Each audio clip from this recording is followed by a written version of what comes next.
A new report out today shows the Great Smoky Mountains National Park brought major dollars to Sevier County. Last year, more than 11.3 million people visited the park, and those visitors spent almost $923 million in nearby communities. And as 10 News reporter Daniel Sexton shows us, park officials and park goers are looking forward to another great year.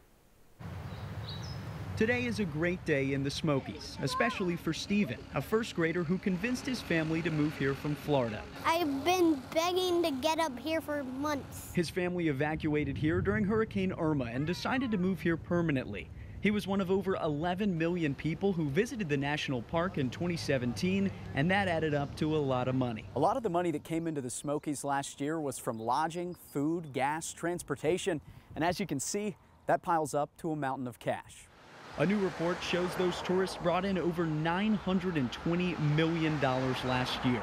And as executive director of Sevier County's Economic Development Council, every car rolling into this park is music to Alan Newton's ears. I typically take credit for all the good things that happen in Sevier County.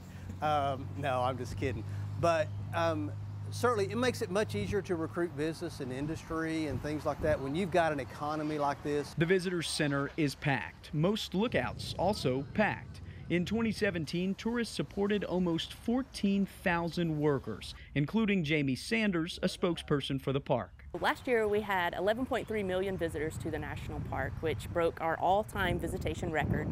And it's just good to see that that next generation of park users is just as passionate as the generation before. Sanders and Newton both say 2017 was a great year for the park. Steven agrees. It's amazing. But he's just glad he's not in Florida. Every single thing is different than Florida. Yeah. In the Great Smoky Mountains, Daniel Sexton, 10 News.